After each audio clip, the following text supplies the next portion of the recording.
क्या दुनिया एक बार फिर से पड़ गई है खतरे में? क्या कोरोना वायरस से भी खतरनाक वायरस ने दुनिया में कदम रख दिया है? आखिर ये दुनिया को कितनी तेजी से अपनी चपेट में ले सकता है?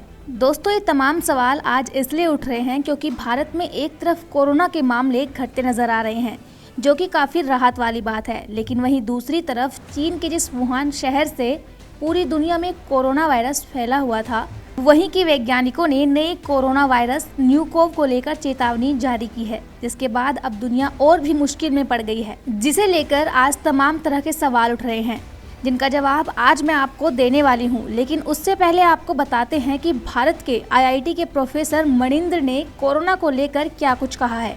आईआईटी के प्रोफेसर मनिंदर ने किया बड़ा दावा। दोस्तों, आईआईटी कानपुर के प्रोफेसर मनिंदर अग्रवाल ने और एक चौंकाने वाला दावा किया है। उन्होंने कहा कि 25 फरवरी को कोरोना की तीसरी लहर यूपी में खत्म हो जाएगी, जबकि देश पीक पर होगा। हर रोज 3 लाख केस आएंगे, जबकि यूपी में 10,000 से भी कम केस आने लगेंगे। मनिंदर ने ये बात गणितीय मॉडल के स्टडी के आधार पर कही है। उन्होंने कहा, ओमिक्रॉन के साथ डेल्टा भी मौजूद रहेगा। वो कहते हैं कि मेरे पास जो डाटा आया है उससे मैं लगातार आकलन कर रहा हूँ। हम लोग देख रहे हैं कि पूरे देश में केरला को छोड़कर अब हर जगह केसों की संख्या में तेजी से कमी आ रही है। रिपोर्ट के मुताबिक होली तक देश में हालात सामान्य हो सकते हैं। वहीं आगे जब उनसे पूछा गया कि जिस हिसाब से शहर में चुनाव प्रचार चल रहा है, उसे देखते हुए शहर में कोरोना के और केस बढ़ेंगे, लेकिन इसको लेकर रिपोर्ट होने से सरकार रोक देगी। जब इस बारे में प्रोफेसर अग्रवाल से पूछा गया तो उन्होंने बताया कि कोरोना संक्रमण का पीक यूपी में खत्म हो चुका है। जहां पर आप लापरवाही बरतेंगे वहां आपको ठोकर मिलेगी। दोस्तों, प्रोफेसर मनिंदर अग्रवाल ने अपने गणितीय मॉडल सूत्र के माध्यम से कोरोना संक्रमण को लेकर स्टडी की है। कोरोना की पहली और दूसरी लहर में काफी हद तक उनका आकलन सही रहा था, जिसे केंद्र और राज्य सरकारों को भी मानना पड़ा था। लेकिन अब आपको बताते हैं दुनिया में मंडरा रहे नए खतरे के बारे में। क्या नए कोरोना के फैलने की रफ्तार है बेहद तेज? आखिर कैसे हर इम्यूनिटी और वैक्सीन को चमका देने में सक्षम है न्यूकोव? दोस्तों, एक तरफ दुनिया के देश रूस और यूक्रेन के बीच भयानक जंग छिड़ने के हालात बन रहे हैं, जिसके चलते दुनिया में तीसरे विश्व युद्ध के होने की स्थिति पैदा हो गई है। तो वहीं दूसरी तरफ कोरोना के एक के बाद एक नए वेरिएंट भी आते जा रहे हैं। इस बीच दुनिया एक बड़ी मुश्किल में पड़ गई है, क्योंकि अब हाल ही में चीन के वुहान के रिसर्चर्स ने एक नए तरह के कोरोना वायरस के होने का दावा किया है। उनका ये दावा है कि इस नए कोरोना वायरस के फैलने की क्षमता और मौत का खतरा दोनों ही बहुत ज़्यादा होंगे। आपको बता दें कि लैब लीक थ्योरी के मुताबिक चीन के वुहान के लैब में चमगादड़ों पर किए जा रहे प्रयोग के दौरान ही कोरोना वायरस लीक होकर इंसानों में फैल गया था। इस थ्योरी के मुताबिक ये भी संभव है कि चीन ने जानबूझकर कोरोना वायरस को जेनेटिक बदलाव करते हुए इसे इंसानों में फैला दिया। हालांकि चीन इस थ्योरी से नकारता आया है। उनका कहना है कि कोरोना वुहान में जानवरों के एक मार्केट से इंसानों में फैला था। Wuhan university and the Chinese academy of sciences के रिसर्चर्स का ये भी दावा है कि इस नए कोरोना वायरस के इंसान तक पहुंचने के लिए इसमें बस एक ही म्यूटेशन की ज़रूरत होती है। ये बात शायद ही आप जानते होंगे कि नया वायरस न्यूकोव और इसका करीबी वायरस PDF2180 कोव इंसानों को भी संक्रमित कर सकता है। इसके अलावा रिसर्चर्स का दावा है कि नया कोरोना वेरिएंट न्यूकोव किसी भी तरह की इम्यूनिटी को चमका देने में सक्षम है।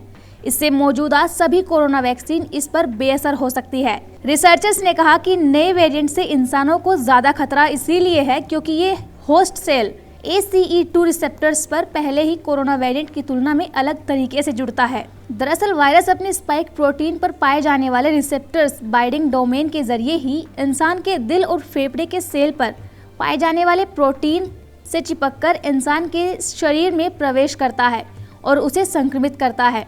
इसका नतीजा ये हो सकता है कि व्यक्ति में बनने वाली एंटीबॉडीज या पहले के संक्रमण या फिर ये कहे कि वैक्सीनेशन से पैदा हुई इम्यूनिटी कुछ भी इस पर काम नहीं कर पाएगी। अब आप सोच रहे होंगे कि आखिर ये ACE2 क्या होता है।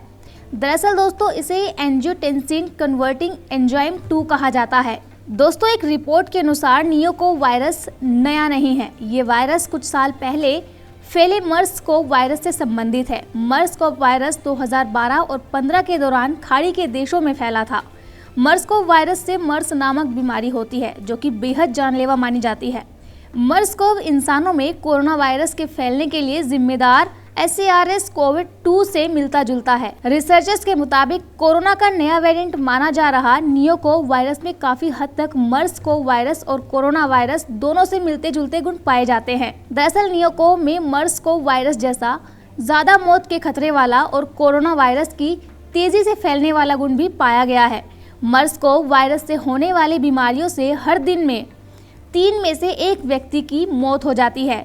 इसी वजह से नियोकोव को भी बेहद खतरनाक माना जा रहा है। लेकिन अब आप सोच रहे होंगे कि आखिरकार ये मर्स बीमारी क्या होती है, तो चलिए अब आपको ये भी बता देते हैं। दोस्तों, नए कोरोना वायरस नियोकोव में 2012 और 15 के दौरान फैली मर्स नामक बीमारी जैसे गुण पाए गए। अमेरिकी हेल्थ एजेंसी के मुताबिक मर्स यानी मिडिल ईस्ट रेस्पिरेटरी सिंड्रोम एक ऐसी बीमारी है जो मर्स कोविड नाम के वायरस से होती है। मर्स कोव वायरस का पूरा नाम middle east respiratory syndrome corona virus है। मर्स बीमारी का लक्षण बुखार, खांसी और सांस लेने में तकलीफ है। ये बीमारी बहुत ही घातक मानी जाती है। इस बीमारी के 10 मरीजों में से औसतन 3 से 4 मरीजों की मौत हो जाती है। WHO के मुताबिक मर्स का पहला केस 2012 में सऊदी अरब में पाया गया था। वहां से ये बीमारी UAE समेत खाड़ी के कई अन्य देशों में फैली थी। इसके सबसे ज़्यादा हालिया केस 2015 में साउथ कोरिया में सामने आए थे। WHO के मुताबिक मर्स बीमारी से पीड़ित करीब 35% लोगों की मौत हो जाती है। हालांकि कोरोना की तरह मर्स का वायरस एक व्यक्ति से दूसरे व्यक्ति में उतनी तेजी से नहीं फैलता जब तक कि कोई इसके मरीज के करीबी संपर्क में न आए। और अब जानते हैं कि इसको लेकर WHO ने क्या कुछ कहा है। नियोकोव को लेकर WHO ने क्या कहा। अब तक किसी इंसान के नियोकोव वायरस से संक्रमित होने की खबर नहीं है। वहीं वर्ल्ड हेल्थ ऑर्गेनाइजेशन यानी कि WHO ने नियोकोव को लेकर कहा है कि उसे इस घटना की जानकारी है, लेकिन रिसर्च में पाए गए वायरस को लेकर और स्टडी किए जाने की ज़रूरत है ताकि ये पता चल सके कि क्या इससे इंसानों को ज़्यादा खतरा होगा या नहीं। दरअसल WHO ही नए वायरस के म्यूटेशन को पहचानता और उसकी सूचना जारी करता है, फिर उसे वेरिएंट ऑफ इंटरेस्ट या ज़्यादा खतरा होने के आधार पर वेरिएंट ऑफ कंसर्न कैटेगरी में रखता है। WHO अब तक अल्फा, बीटा, गामा, डेल्टा और ओमिक्रॉन समेत 5 कोरोना वेरिएंट को वेरिएंट ऑफ कंसर्न की कैटेगरी में रख चुके हैं।